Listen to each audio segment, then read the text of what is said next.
안녕하세요. 세상 일에 관심이 참 많은 30대 후반 여성입니다.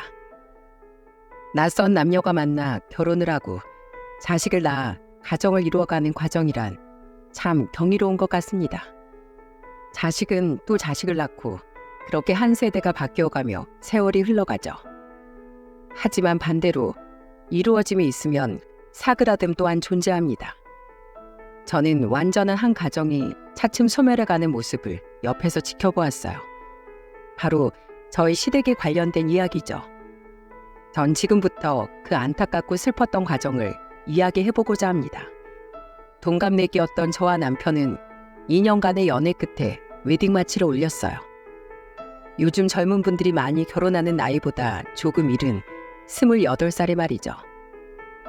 나랑 결혼하자 석중아. 이 누나가 행복하게 해줄게. 남편은 공무원이었고 그런 남편에게 먼저 청혼을 한 사람은 다름 아닌 저였습니다. 제가 만나본 사람 중 가장 바르고 성실하고 모범적인, 그야말로 제게 이상적인 남자였던 남편을 놓치고 싶지 않았거든요. 그리고 남편을 그렇게 좋은 사람으로 키워주신 그 시부모님 또한 굉장히 좋은 분들이었어요. 남편과 2살 차이 나는 손아래 시누이도 참 상냥하고 따뜻한 사람이었고요. 그중 특히 저희 시어머니는 세상에 이런 좋으신 분이 또 있나 싶을 정도로 자상한 분이셨죠. 결혼한 지 1년 뒤, 당시 임신 초기였던 전 막 일을 마치고 회사 건물 밖으로 나오고 있었습니다. 밖엔 1시간 전부터 갑작스럽게 내리기 시작한 폭우가 한창이었어요. 사무실에 남은 우산이 없었고 편의점도 1분 정도는 걸어가야 했던지라 택시를 불러야 하나 아니면 이 비를 맞고 편의점까지 뛰어가야 하나 한창 고민 중이었죠. 그런데 갑자기 누군가가 건물 옆에서 절 부르더라고요. 예, 정희야. 어머님? 깜짝 놀랐습니다. 그 사람은 바로 우산을 쓰고 한 손엔 다른 우산을 들고 있던 저희 시어머니였거든요. 시어머니는 급하게 달려오신 것처럼 가쁜 숨을 몰아쉬고 계셨죠. 여기까지 어쩐 일이세요, 어머님? 날씨도 이렇게 굿은데. 아이고, 숨차다 숨차. 정희 너 우산 없지? 집에 있는데 갑자기 비가 막 쏟아지더라고. 그래서 너한테 연락해볼까 하다가 너 바쁠까봐 석중이한테 전화하니까 걔도 오늘 퇴근을 늦게 해서 널 데리러 못 갈 것 같아. 안 그래도 걱정 중이었다고 하더라고. 너 오늘 차도 두고 출근했다면서? 그래서 혹시 너 비 맞을까봐 걱정돼서 얼른 내 버스 타고 뛰어왔지. 정희 너 감기도 걸렸다며? 혹시 내가 괜한 짓 한 건 아니지? 그 와중에도 시어머니는 혹시 며느리인 제가 불편해하진 않을까 걱정하며 제 눈치를 살피시더군요. 정작 전 시어머니께 너무 감동을 받아 눈가가 뜨거워졌는데요. 아니에요, 어머님. 제가 죄송해서 그러죠. 어머님은 몸도 약하시면서 고생스럽게 뭐하러 그러셨어요. 감기 걸리고 임신까지 한 우리 며느리 걱정돼서 내가 집에 있을 수가 있어야지. 집에서 노는 나야 고생스러울 게 뭐 있어. 자, 이거 바꿔라. 내가 제일 큰 우산으로 가져왔어. 그거 쓰고 얼른 집에 가거라. 감사해요, 어머니. 어머님, 그러지 말고 저랑 같이 집에 가요. 제가 맛있는 저녁 해드릴게요. 그리고 저녁엔 남편한테 데려다 드리라고 할게요. 네? 아이고, 내가 널 그렇게 번거롭게 하려고 여기까지 온 게 아닌데. 어머님한테 저녁 차려드리는 게 뭐가 번거로워요. 얼른요, 어머님. 우린 우산 하나로 쓰고 가요. 제가 들게요. 여기 제 팔짱 끼시고요. 아무리 며느리를 딸같이 아낀다지만 사실 저희 엄마도 다 큰딸인 저를 위해 그렇게까지 하시진 않았거든요. 이후에도 몇 년의 세월을 더 겪어보니 저희 시어머니는 정말 온 진심을 다해 저뿐만 아니라 가족들을 위하고 아끼는 분이셨습니다. 시아버지와 남편 그리고 시누이까지 정말 모든 식구들이 시어머니를 좋아하고 존경하며 따랐죠. 그런데 마냥 화목하기만 할 줄 알았던 시댁에도 나름의 갈등과 문제가 있더군요. 그건 바로 시누이가 유독 시아버지에게만 냉담하게 굴었다는 겁니다. 시누이는 저와 남편 그리고 시어머니와는 생글생글 웃으면서 대화를 나누었지만 함께 자리에 있던 시아버지는 투명인간 취급을 하듯 시아버지에게 말도 걸지 않았고 아예 시아버지 쪽을 쳐다보지도 않았어요. 시아버지는 신우이에게 말을 걸고 싶으신 듯 보였지만 신우이의 매몰찬 태도에 항상 멋쩍은 표정을 지으며 고개를 숙이셨죠. 그래서 저는 결혼 초기의 어느 날 남편에게 넌지시 집안 사정에 대해 물어보았습니다. 그리고 남편에게 이야기를 들어보니 신우이에겐 그럴 만한 나름의 사정이 있더라고요. 우리 아버지가 우리 어렸을 때 사업을 좀 크게 하셨어. 그런데 사업이 잘 되다 보니까 그만 욕심을 내신 거야. 지금은 전부 돌아가신 할머니 할아버지랑 외할머니 외할아버지까지 그런 아버지를 모두 만류하셨는데 아버진 귀엽고 고집을 부리셨지. 그런데 문제는 그 사업을 키우려던 자금이었어. 우리 집 돈으로는 사업을 키우기에 부족했는지 아버진 귀엽고 우리 친가랑 외갓집에까지 돈을 빌리셨거든. 그것도 꽤나 큰 돈을 말이야. 외갓집 식구들을 설득하는 데는 물론 우리 엄마 공도 컸고 우리 엄마 아버지가 하시는 일은 웬만하면 믿고 지지해 주셨거든. 그런데 설마 그 사업이 잘못되기라도 한 거야? 그렇지. 그러니까 지금은 사업 접고 경기도 공장에서 경비원 일 하시고 있는 거야. 그때 우리 집이 얼마나 쑥대밭이 됐었나 몰라. 외갓집에선 우리 아버지한테 뿐만이 아니라 엄마한테까지 소리 지르고 욕하고 난리도 아니었어. 그러게 내가 그 사업 위험하다지 않았냐. 끝까지 자기들이 안 빌려준다는 걸 그렇게 자신만만하게 설득해서 돈을 가져가더니 우리 집안을 키웠고 아작을 내놨냐. 너희는 자식도 아니다. 하고 말이야. 양가 조부모님들이 노발대발 하셨던 거 충분히 이해해. 한순간에 아버지 때문에 양가가 쫄딱 망했으니까 우리 집도 빚더미 앉았었고. 남편은 어깨를 으쓱하며 씁쓸한 표정을 지었습니다. 저는 그런 남편을 위로하려 남편의 어깨를 쓰다듬었죠. 우리 부모님은 우리 집이랑 양가에 진 빚을 갚기 위해 정말 열심히 사셨어. 주부였던 우리 엄마는 파출부 일을 시작했고 파출부 일이 끝나면 저녁엔 또 식당 일을 나가셨지. 우리 아버지도 그때부터 아파트 경비일 전전하시면서 쉬는 날엔 공사판 노가다 뛰셨고 새벽엔 대리운전까지 뛰셨어. 그렇게 양가에 진 빚과 우리 집에 남아있던 빚 모두 다 갚고 난 뒤에야 엄만 일을 그만두셨고 아버지도 당시 막 이직했던 공장 경비직 일 하나만 하실 수 있게 되었어. 지금 일하시는 그 공장 말이야. 뭐 그렇게 오래된 일도 아니야. 마지막 빚을 다 갚았던 게 내 나이 23살 때였으니까. 그런데 그거랑 아가씨가 아버님을 안 좋아하는 거랑 무슨 관계가 있는 거야? 그때 우리 엄마가 너무 고생을 했어서 그런지 지금 엄마 몸이 안 아픈 데가 없으시거든. 당신도 봐서 알잖아. 우리 엄마 디스크에 각종 관절염에 잔병이란 잔병은 다 가지고 계시는 거. 원주는 엄마가 그렇게 된 게 다 아버지 탓이라고 생각해. 아버지가 벌려놓은 사고 때문에 괜히 엄마까지 양가 부모님한테 심한 말 들어가며 마음고생하고 거의 10몇 년 넘게 몸이 부서져라 이래서야 하셨으니까. 정작 엄만 아버지 탓을 한 적도 없고 원주에게도 아버지한테 그러지 말라고 말씀하시는데 원주는 오히려 그게 더 싫었나 봐. 그렇게 착한 엄마를 고생시킨 아버지가 용서가 안 된다면서 말이야. 당신도 알다시피 원주가 엄마를 워낙 좋아하잖아. 남편 또한 부모님의 고생을 옆에서 지켜봐왔던 자식으로서 남편은 시아버지를 이해한다고 말했습니다. 물론 사람이 항상 신중하고 옳은 길만 선택할 수 있으면 그게 가장 좋은 거겠지만 결국은 누구든 실수하면서 살아갈 수밖에 없다면서 말이죠.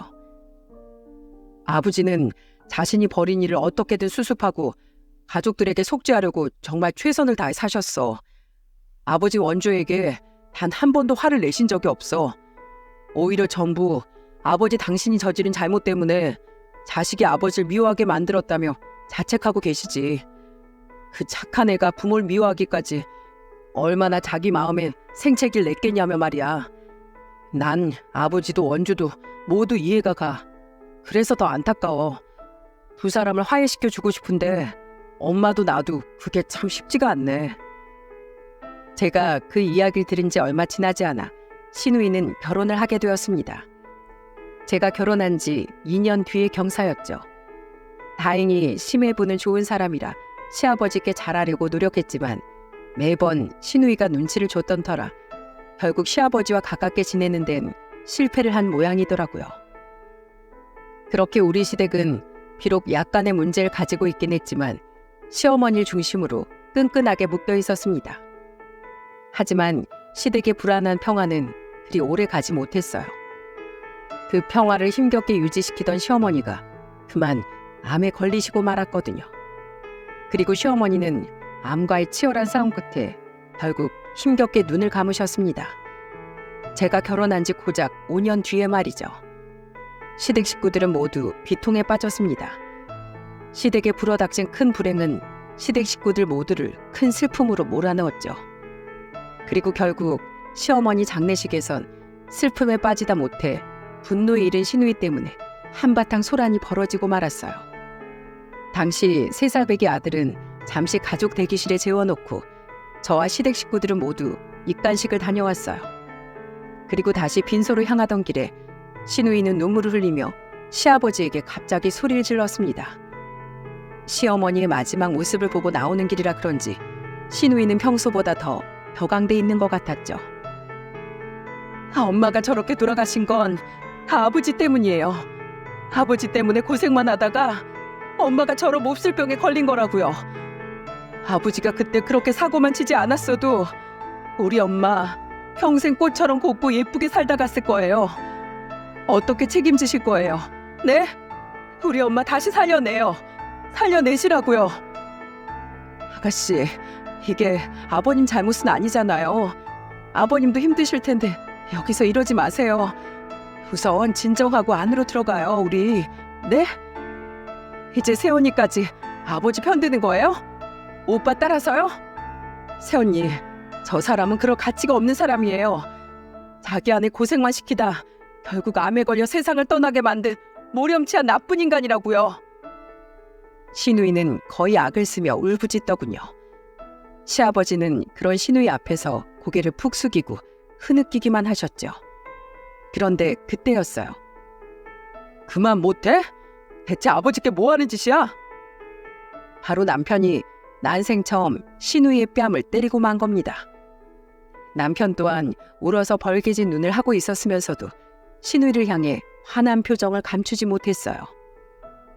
이게 오냐오냐니까 어디서 아버지한테 행패를 부려? 너만 힘들어? 너만 엄마 잃었어?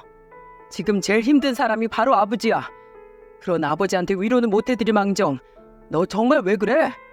너 언제까지 이럴 거야? 왜 이렇게 갈수록 못나게 굴어? 남편의 호된 꾸짖음에도 시누이는 기운이 꺾이긴커녕 오히려 더 바락바락 소리를 지르더군요. 시누이의 시아버지에 대한 원망은 가족들의 예상보다 더 깊었던 겁니다. 그리고 그 깊었던 원망은 시어머니의 죽음이 방아쇠가 되어 결국 터져버리고 말았던 거죠. 봐봐, 온 가족들이 다 아버지 편이니까 엄마가 그렇게 외롭게 돌아가셨지. 우리 엄마만 불쌍해졌다고. 정말 싫어. 정작 죄를 지은 건 자기면서 매번 불쌍한 척하는 아버지도 아버지 편만 드는 오빠도 이젠 새언니까지도 다 싫어. 여보, 하지마. 진정해, 어?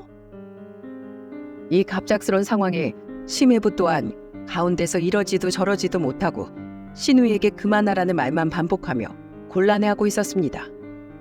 모두가 시누이를 말리는 상황이었지만 시누이의 화는 사그라들 줄을 몰랐고 남편 또한 그런 시누이에게 진심으로 화가 난 듯 지지 않고 맞섰죠. 그리고 시아버지는 시누이를 나무라지 않고 오히려 본인 탓을 하시더군요. 놔둬라, 놔둬. 원주가 저럴 만도해. 내가 다 잘못했다. 그래, 나 때문에 너희들 엄마가 이렇게 일찍 떠나버린 거야. 내가 정말 미안하다. 미안해. 정말 난장판도 그런 난장판이 없었습니다.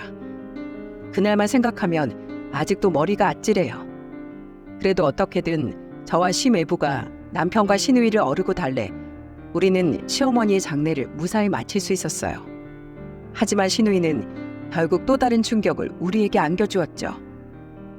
새언니, 전 엄마 없는 이곳에 더 이상 아무 미련 없어요. 아버지도 오빠도 더는 보고 싶지 않고요. 그래도 새언니, 엄마 장례식 때 새언니한테까지 못되게 말한 건 정말 죄송해요. 잘 지내요, 새언니. 시어머니가 돌아가시고 몇 달 뒤 신우이는 시매부와 함께 캐나다로 이민을 가버렸습니다. 신우이는 이미 캐나다에 일자리를 알아봐둔 상태였고 시매부는 직업 특성상 일할 때 시간과 공간적인 제약을 받지 않았기에 가능한 일이었죠. 신우이가 갑작스럽게 떠난 후 남편도 힘들어하긴 했지만 시아버지는 한동안 정신을 차리지 못할 정도로 힘들어하셨습니다. 갑자기 아내와 딸을 동시에 잃은 일은 시아버지께 이루 말할 수 없는 충격과 상처를 준 모양이더군요. 한동안 저와 남편은 아들을 데리고 시댁에 들어가 지내기까지 했어요. 힘들어하시는 시아버지를 도저히 혼자 둘 수가 없었거든요. 이제 시아버지께 남은 유일한 가족이었던 남편은 매일같이 시아버지 기운을 되찾아주기 위해 끊임없이 노력했죠. 아버지, 너무 슬퍼하지 마세요. 원주가 엄마를 너무 좋아했으니까 그만큼 슬픔도 커서 그랬을 거예요. 오히려 지금은 이렇게 떨어져 있는 게 서로에게 더 좋을지도 몰라요. 그렇게 서로 아픔도 미움도 많이 무뎌졌을 때 그땐 분명 원주 돌아올 거예요. 심성은 여리고 착한 앤 거 누구보다 아버지가 잘 아시잖아요. 그러니까 그때까진 제가 원주만큼 아버지께 더 잘할게요. 다행히 시아버지는 조금씩이나마 차츰 기운을 찾으셨고 그렇게 2달이 지나서야 우리 가족은 다시 집으로 돌아와 생활을 하게 되었습니다. 하지만 세상의 잔인함은 또 한 번 우리를 덮치고 말았어요. 왜 이렇게 머리가 깨질 것 같지? 결혼한 지 9년 차가 되었던 어느 날이었어요. 자꾸만 머리가 아프다던 남편은 늦은 퇴근 후 씻으러 들어간 뒤 30분이 지나도록 화장실에서 나오질 않더군요. 불길해진 전 보조 열쇠로 화장실 문을 따고 들어갔고 남편은 변기 옆에 맥없이 쓰러져 미동조차 없었습니다. 저는 다급히 119를 불러 남편을 응급실로 옮겼죠. 원인은 과로로 인한 뇌출혈이었습니다. 원래도 일벌레였던 남편은 당시 너무도 잦은 야근에 시달리고 있었거든요. 그리고 남편은 응급수술을 받고 며칠간 중환자실 신세를 지다 결국 허무하게 세상을 떠나고 말았어요. 그야말로 세상이 무너진 것 같다는 말이 무슨 말인지 실감하게 되는 순간이었죠. 자식을 먼저 떠나보낸 시아버지는 거의 비명에 가까운 소리로 장례를 치르는 내내 통곡을 했습니다. 평소 저하고만 가끔씩 연락을 주고받던 신우이도 시매부와 어린 딸과 함께 뒤늦게 입국해 남편의 마지막을 함께했어요. 시아버지는 아주 오랜만에 만나는 신우이를 보고 한달음에 달려가셨지만 신우이는 제게 위로의 말을 건넸을 뿐 여전히 시아버지에겐 눈길 한 번 주질 않더군요. 가운데서 곤란해하던 시매부만이 시아버지에게 외손녀를 보여주며 그동안 찾아뵙지 못해 죄송하다는 말을 드릴 뿐이었죠. 그래도 신우이는 남편을 납골당에 안치시킬 때까지 우리의 곁을 지켰습니다. 그리고 남편의 유고를 안치시킬 때 시아버지는 엉엉 울던 제 어깨를 안아주며 함께 눈물을 흘리셨어요. 저는 그런 시아버지의 손을 잡고 계속해서 목구멍을 비집고 나오려는 울음을 애써 참으며 남편에게 마지막 인사를 했죠. 여보, 나랑 우리 주민이 걱정은 하지 마. 우리 주민이는 내가 잘 키울게. 당신처럼 훌륭하고 바른 사람으로 자랄 수 있도록 말이야. 그러니까 여보, 하늘에선 더 이상 일도 가족 걱정도 하지 말고 편히 쉬어. 난 아주 나중에 손자까지 다 보고 난 뒤에 천천히 당신 옆으로 갈게. 여보, 사랑해. 그리고 저는 제 옆에 꼭 붙어있던 아들을 품에 안았습니다. 당시 7살이었던 아들은 엄마인 제가 울자 따라서 엉엉 울더라고요. 신우이는 남편의 발인이 끝나자마자 제게만 간단히 인사를 남긴 채 곧바로 캐나다로 돌아가 버렸습니다. 시아버지는 그런 신우이에게 차마 말 한번 붙여보지 못하시곤 외손녀의 손을 잡으며 시매부에게 신우이를 잘 부탁한다는 말씀만 하셨죠. 이후 저는 회사에 휴직계를 내고 한동안 마음을 다잡으려고 노력했습니다. 아들을 데리고 전국으로 여행을 다니기도 했고 몸을 힘들게 해 남편에 대한 그리움을 잊으려 등산을 다니기도 했어요. 어멈 너도 힘들 텐데 뭐하러 나까지 챙기니? 난 괜찮다. 어디 아픈 데는 없고 살이 많이 빠진 것 같구나. 밥은 잘 챙겨 먹고 다니는 거니? 전 괜찮아요. 오히려 아버님이 걱정이죠. 나도 괜찮다. 네 시어머니를 가슴에 묻은 것처럼 석중이 또한 지 애미 곁에 묻으면 된다. 꽃이 피기도 하고 지기도 하는 게 인생인 거겠지. 비록 이제 남편이 없어 시아버지를 자주 찾아뵙지 못했지만 그래도 전 가끔씩 아들을 데리고 시아버지를 찾아뵀어요. 남편을 잃은 저만큼 자식을 잃은 시아버지가 걱정되어서 말이죠. 그리고 남편을 떠나보낸 후 돌아온 설날, 이젠 시댁이 아닌 친정에서 명절을 보내게 된 전 혼자 계실 시아버지께 마음이 쓰여 전화를 드렸습니다. 아버님, 댁이세요? 아니다. 괜히 이런 날 집에 있어봐야 옛날 생각이 나서 서글프기만 하지. 화성 공장에 일하러 나왔다. 지금 한창 공장이 바쁠 때라 직원들 몇몇하고 대표님까지 나와서 일을 하고 있어. 이런 날 나와서 일하면 특근비도 받고 집에 혼자 있지 않아도 되니 겸사겸사 나왔지. 그런데 아버님, 목소리가 너무 안 좋으신데요? 어디 편찮으세요? 그냥 아침부터 몸에 영 힘이 없는 게 몸살이 오는 것 같구나. 너무 걱정하지 마라. 약 먹으면 금세 나을 게다. 그건 그렇고 며느리 넌 떡국은 먹었니? 주민이도? 사돈 어른들은 잘 계시고? 깜짝 놀랐습니다. 이런 명절날까지 나가서 일을 하고 계시다뇨. 게다가 시아버지의 목소리가 영 힘이 없으신 게 어디 편찮으신 건 아닌가 걱정이 되더라고요.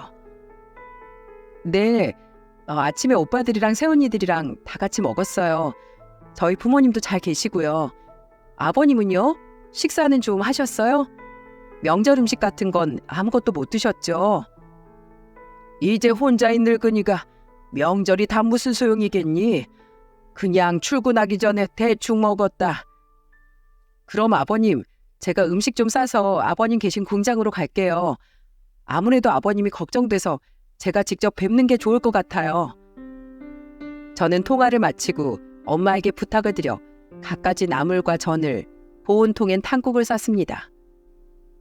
가서 네 시아버지 잘 보살펴드리고 집에도 모셔다 드리고 와. 말씀은 안 하셔도 많이 쓸쓸하고 외로우실 거다. 저는 그것들을 들고 아들과 함께 시아버지가 일하시는 공장으로 향했어요.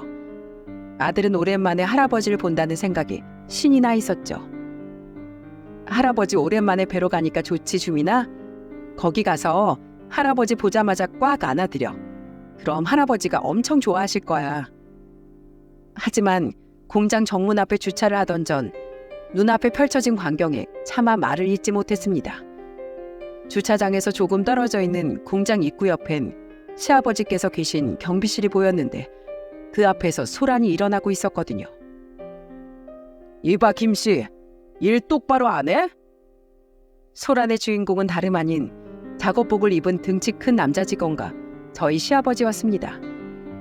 그런데 저희 시아버지는 마치 죄진 사람처럼 두 손을 모으고 그 사람에게 연신 사과를 하고 계시더군요. 창문을 살짝 열고 대화 소리를 들어보니 이루 말할 수 없이 화가 나더라고요.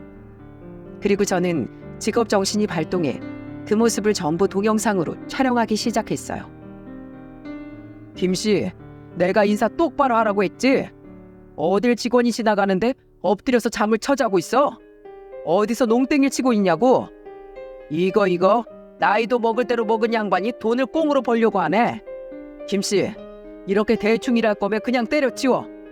내가 대표님한테 얘기해서 당신 확 잘라버리라니까. 제가 오늘 몸이 좀 안 좋아서 약을 좀 먹었더니 너무 졸려서 그만 깜빡 졸아버렸네요. 죄송합니다. 김씨, 내가 저번에도 얘기했지? 경비면 경비답게 직원들한테 인사 꼬박꼬박 똑바로 하라고. 그런데 오늘은 잠을 자? 아주 배가 불렀지? 왜? 명절이라서 일하기 싫어? 그렇게 당신이 꾀나 부리면서 대충대충 사니까 고생만 하던 아내는 암으로 죽고 자식 하나는 과로로 되져버리고 하나는 멀쩡히 살아있는 자기 아버지 꼴도 보기 싫다고 외국으로 튀어버렸지. 어차피 당신 이제 찾아올 자식도 없는데 앞으로 여기서 잘리면 볼만 하겠어? 찾아오는 사람 하나도 없이 독거노인으로 외롭게 살다가 죽겠네. 그러니까 당신 그런 걸 당하고 싶지 않으면 일 똑바로 해. 알겠어? 확 잘라버리기 전에. 시아버지께서 그 공장에 워낙에 오래 다니셨다 보니 시댁의 가정사를 공장 사람들도 속속들이 알고 있는 모양이더군요. 그놈은 이젠 저희 시아버지의 경비원 모자를 손으로 벗기더니 그 모자로 시아버지의 머리를 툭툭 밀치기까지 했어요. 시아버지는 여전히 죄송하다는 말만 반복하고 계셨고요. 그놈의 충격적인 말과 행동을 보니 저도 더 이상은 차에 가만히 있을 수가 없겠더군요. 주민아, 너 여기 꼼짝 말고 있어? 엄마가 할아버지 좀 돕고 올게. 그리고 아들에게 신신당부를 한 저는 차에서 내려 그놈에게 돌진을 했습니다. 여전히 휴대폰 카메라는 몰래 그놈을 향해 겨눈 채 말이죠. 저기요, 지금 뭐 하시는 거예요? 당신은 또 뭐야? 그놈은 갑자기 등장한 저를 위아래로 훑어보며 물었습니다. 저는 잔뜩 화가 나 씩씩대며 그놈에게 제가 시아버지의 딸이라고 말했어요. 그러자 그놈은 그제야 당황한 듯한 표정을 짓더군요. 저요? 이분 딸입니다. 나 딸이요? 아니, 잘못은 김씨, 이 아저씨가 먼저 했어요. 경비가 돼서 직원이 들어오면 인사를 똑바로 해야지. 이 인사는커녕 엎드려 자고 있었으니까 내가 그런 거 아닙니까? 저희 아버지가 몸이 너무 안 좋았다고 방금 사과하셨잖아요. 사람이 아플 수도 있지. 그거 하나 가지고 이렇게 막말하고 사람 머리 툭툭 쳐가면서 모욕을 주는 게 요즘 세상에 말이나 됩니까? 게다가 따지고 보면 경비원이 여기 공장 경비하는 사람이지 인사해주는 사람이에요? 그렇게 인사받고 싶으면 인사하는 고깃집 풍선 인형 앞이나 어슬렁거려요. 아니, 내가 뭐 괜히 그래요? 저 양반 평소에도 행실이 영 별로였으니까 이러지. 계속해서 소란이 일자 공장 안에 있던 직원들이 호기심 어린 표정으로 우리 주위에 하나둘 모여들기 시작했습니다. 저는 그들 중 여자 한 사람을 콕 집어 물었어요. 그 사람은 당황한 표정으로 제 말에 순순히 대답을 했죠. 저기요, 이 사람 직급이 어떻게 돼요? 네? 아, 과장인데요. 과장? 기가 찬다. 회사 대표도 아니고 과장인 주제에 어디서 사람을 자르네만 해. 그리고 저기요, 제가 하나만 더 여쭤볼게요. 솔직히 말씀해 주세요. 여기 계신 이분, 저희 아버지 어떤 분인가요? 저 사람 말대로 저희 아버지가 정말 평소 행실이 안 좋았나요? 그 여직원은 잠시 제 물음에 머뭇거렸어요. 그리고 이내 그 여직원은 머리를 극적이며 이렇게 대답했죠. 아니요, 우리 경비 아저씨 엄청 좋으세요. 항상 출퇴근할 때 인사도 해주시고 저번에 비 올 땐 저한테 본인 우산도 빌려주신 분인데요. 저희 공장 사람들은 모두 아저씨 좋아해요. 그죠? 다른 분들은요? 김 과장, 왜 자네만 유독 경비 아저씨를 매번 못 잡아먹어서 안달인가? 자네나 자기 할 일 좀 제대로 하게. 아가씨 아버님 굉장히 성실하고 모범적인 분입니다. 김 과장 저 사람은 유독 아저씨에게 시비를 걸고 다녔어요. 한심하긴 못났어. 공장 직원들은 너도 나도 시아버지의 편을 들더군요. 그들의 말을 들어보니 김 과장이라는 그 사람은 여러모로 공장 내에서 평판도 안 좋고 문제가 많던 사람이었더라고요. 하지만 직원들의 핀잔과 증언에도 그놈은 오히려 뻔뻔하게 나왔습니다. 당신들이 뭘 알아? 부장님도 아무것도 모르시면서. 여기 이 김씨 완전 이중인격자라고요. 저하고 있을 땐 안 그런다니까요. 그놈은 끝까지 자신의 잘못을 인정하지 않았어요. 저는 이놈은 글러먹은 놈이다 싶어 최후의 카드를 꺼내 들었습니다. 진짜 이 사람 안 되겠네. 아무리 그래도 곧 70인분한테 막말하고 머리 툭툭 밀치는 행동이 정말 맞다고 생각해요? 당신 딱 기다려요. 당신 행동들 내가 전부 동영상으로 찍어놨으니까. 그걸로 뭘 할 건데? 당신이 뭔데? 나요? 이분 딸이자 대한민국 기자예요. 보이세요? 저는 안주머니에서 명함을 꺼내 그놈에게 보였습니다. 그렇습니다. 제 직업은 다름 아닌 기자였어요. 제 정체를 안 그놈은 그제야 일이 잘못됨을 깨달았는지 얼굴이 사색이 되기 시작하더군요. 내가 당신 실체 세상에 다 고발해 버릴 테니까 딱 기다리세요. 이 공장에서 이 공장 직원인 당신이 경비원인 우리 아버지께 한 갑질들 내가 아주 낱낱이 까발려 버릴 거야. 전부 공론화 시킬 거라고. 우리 아버지가 자식이 없긴 왜 없어요? 며느리도 자식이니까 내가 바로 자식이지. 어딜 감히 우리 아버지한테 함부로 짓거려요? 당신 오늘 우리 아버지한테 한 행동 내가 꼭 후회하게 만들어줄 거야. 요즘 세상이 어떤 세상입니까? 이렇게 인터넷이 잘 발달된 시대에 기사 한번 잘못 나가면 이 회사엔 엄청나게 타격이 클 게 뻔했죠. 그리고 일개 직원인 그놈이 그 타격을 준 주범이 되면 어떻게 되겠습니까? 회사 측에서 그놈을 상대로 고소를 하든 책임을 지고 퇴사를 하든 막대한 손해배상을 피하지 못하겠죠. 저는 제가 찍은 그 영상으로 어떻게든 그놈에게 벌을 주고 싶었어요. 시아버지는 저를 걱정스러운 표정으로 바라보셨습니다.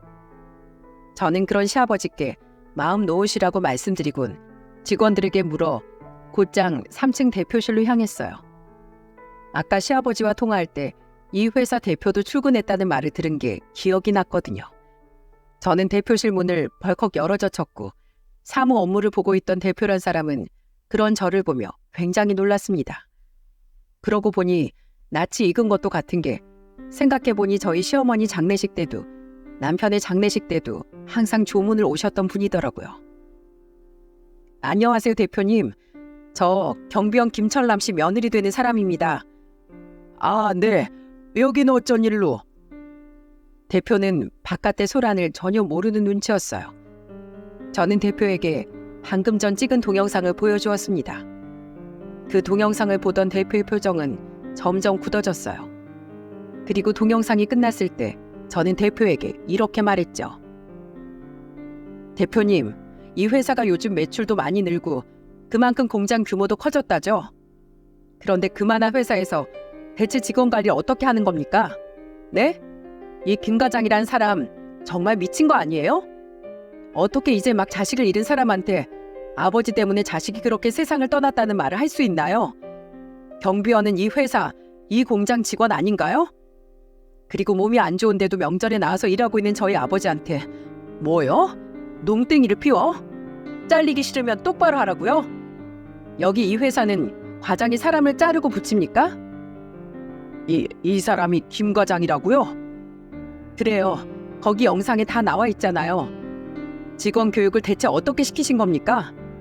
이게 이 회사에서 시키는 인성 교육이에요? 이게 대표님이 지향하는 회사 직원의 모습입니까? 저 기자예요.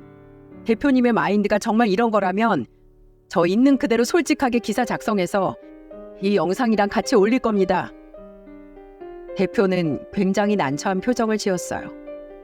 그리고 대표는 저에게 미안한 표정을 지으며 사과를 하더라고요. 기자님, 무슨 오해가 있던 것 같습니다. 우선 제가 이렇게 사죄의 말씀 먼저 드리겠습니다. 사실 이 김 과장이란 사람 공장 내에서도 사고도 많이 치고 직원들하고도 사이가 안 좋아서 여러모로 저희 회사 골칫덩이였던 직원이에요. 이 공장에서 10년이나 일해서 차마 함부로 자르지도 못했고요. 그런데 이 사람이 이 정도로 아나무인인 사람인 줄은 미처 몰랐네요. 이 직원은 당장 자르도록 조치하겠습니다. 명함 주시면 일이 마무리된 후에 제가 직접 연락드릴게요. 마음 상하게 해드려서 정말 죄송합니다. 그 대표는 정말로 제게 머리 숙여 사과를 했어요. 그리고 이어진 대표 행동에 저는 무척 놀라고 말았습니다. 왜 시아버지가 이 공장에서 그토록 오래 일을 하셨었는지 알 수 있던 면모였어요.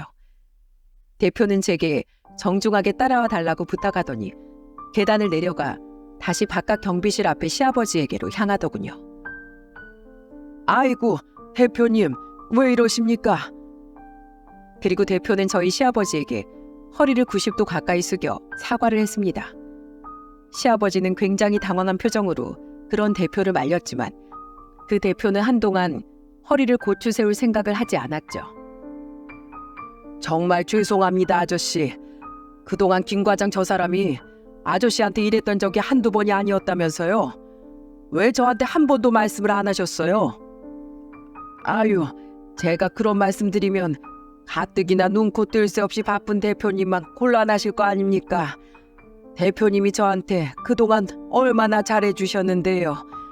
직접 절 채용해주시고 명절이나 분기별로 보너스에 저희 애들 결혼 때도 축의금 챙겨주시고 조사엔 한 번도 빠짐없이 직접 와주셨잖아요.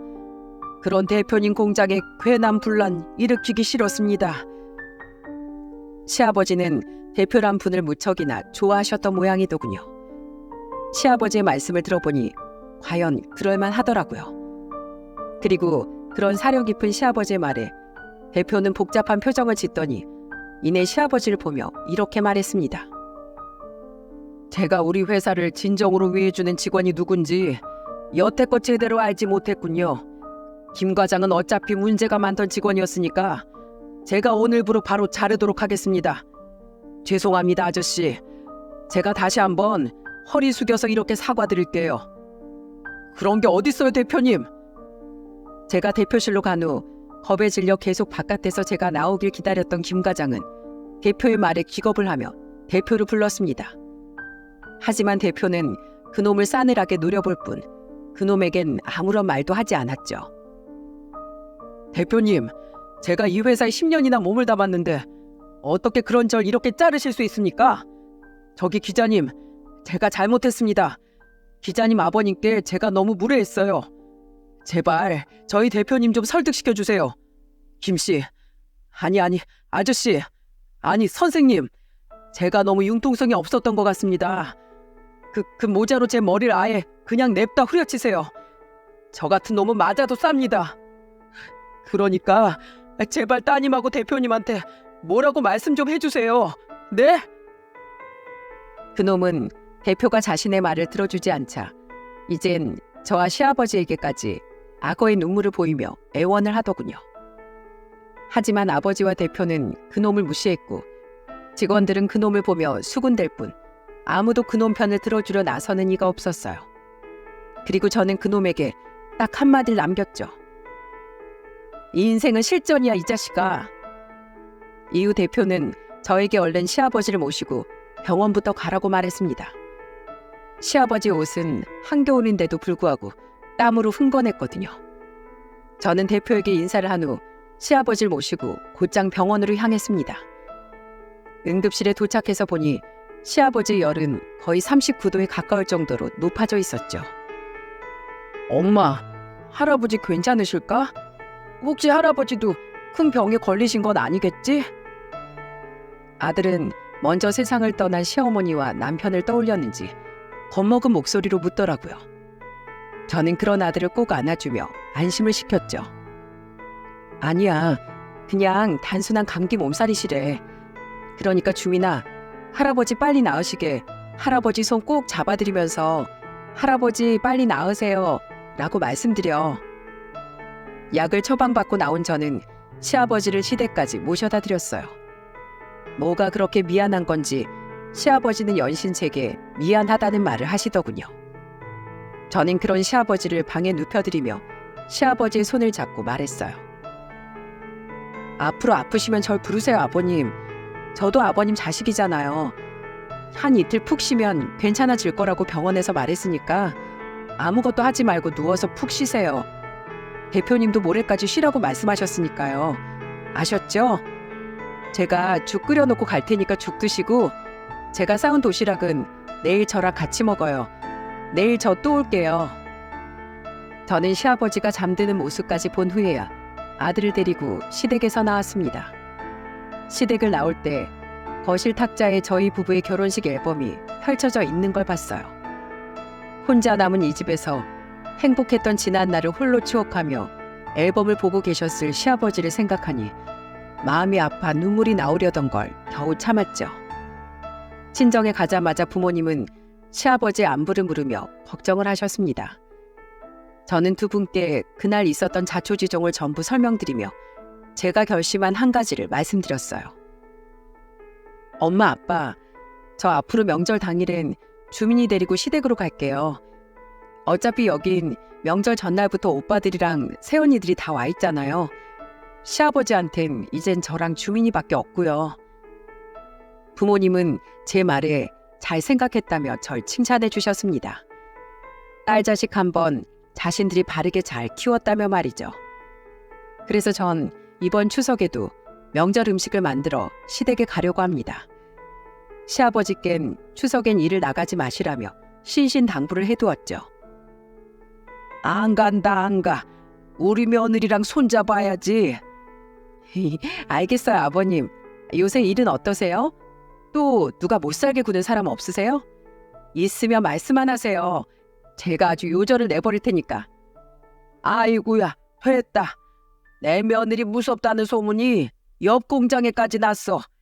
물론 그놈 행실이 원래부터 문제였긴 했지만 어쨌든 네 덕분에 그놈 그렇게 잘리고 나서 일하기가 한층 수월해졌다. 대표님은 아직도 가끔 네 안부를 물으셔. 든든한 며느리 둬서 나는 참 좋겠다며 말이야. 다행히 시아버지께서는 요즘 이전보다 훨씬 직장 생활이 즐거우신 것 같아요. 그리고 날이 갈수록 조금씩 밝은 모습을 되찾던 시아버지께 드릴 반가운 소식이 하나 더 있습니다. 그게 뭐냐면 말이죠. 아가씨, 이번 추석에 꼭 오시는 거죠? 그렇다니까요, 새언니. 비행기표도 우리 3명 거 다 예약해놨어요. 아버님께는 비밀 유지하고 있어요. 아가씨 오면 깜짝 놀래켜 드리려고요. 아가씨 고마워요. 고맙긴요. 저 아버지 일인데 자기 일처럼 나서준 새언니한테 제가 몇 배는 더 감사드릴 일이죠. 바로 캐나다에 있는 시누이가 가족들과 이번 추석에 시댁에 오기로 한 겁니다. 비록 이미 그곳에 터를 잡아버린 터라 쭉 한국에 들어와 살 수는 없지만 저는 이것만으로도 두 사람이 화해의 시작점에 도달했다고 생각해요. 저는 지난 3개월 동안 꾸준히 전화를 걸어 시누이를 설득했어요. 지난 설에 있던 사건까지 시누이에게 전부 이야기해주면서 말입니다. 아가씨, 사실 아가씨도 아시잖아요. 아버님 정말 좋은 분인 거. 아버님이 그렇게 좋은 분이었으니까 공장 대표님부터 직원들까지 전부 아버님 편을 들었겠죠. 안 그래요? 아가씨, 이제 아버님에 대한 미움은 조금 내려놓고 있는 그대로의 아버님을 좀 받아들여주세요. 이제 어머님도 안 계시고 제 남편도 없으니 아무리 저랑 우리 주민이가 있다고 해도 아버님이 제일 그리워하는 건 자식인 아가씨예요. 아버님에게 지금 가장 필요한 사람은 아가씨라고요. 아가씨가 없는 이 한국에서 아버님 혼자 너무 외로워하고 계세요. 아가씨, 아버님을 용서하라고 얘기하진 않을게요. 그냥 한 발자국만, 지난 일은 덮어두고 한 발자국만 아버님께 다가와 주세요. 아가씨랑 아버님 가족이잖아요. 그렇게 오랜 시간의 설득 끝에 시누이는 드디어 마음을 열어주었어요. 사실 그 전부터 마음은 열려 있었지만 애써 아닌 척 했던 건지도 모릅니다. 왜냐하면 제가 시아버지께 일어난 사건을 이야기해 주었을 때 시누이는 그만 참지 못하고 소리내어 울음을 터뜨렸거든요. 자신의 아버지를 자기 대신 지켜주어서 고맙다면서 말이죠. 저는 그렇게 곧 다가올 추석을 아주 즐거운 마음으로 기다리고 있답니다. 올해 초등학교에 들어간 우리 아들은 그런 건 또 어디서 본 건지 추석에 시아버지와 함께 송편을 빚고 싶다며 떼를 쓰더라고요. 그래서 결국 전 떡집에 송편을 직접 빚을 재료들을 날짜에 맞춰 주문해 놓았죠. 다른 것도 아니고 할아버지가 좋아서 할아버지랑 이것저것 함께하고 싶어하는 아들의 모습을 보니 시아버지를 좋아하던 남편의 모습이 겹쳐 보여 제 코끝이 잠시 시려오기도 했네요. 친정 부모님은 가끔 시아버지께 연락을 드려 세 분이서 함께 식사를 하시곤 합니다. 어차피 서로 연배도 비슷한데 사돈 사이든 뭐든 친하게 지내면 좋지. 해가 지날수록 친구들이 자꾸 떠나가는 우리 나이엔 마음 맞는 친구가 생기는 것만큼 귀한 일도 없어. 요즘은 네 아빠, 네 시아버지랑 휴대폰으로 같이 장기 두는 게임인가 뭔가 받아서 하느라 시간 가는 줄을 모른다.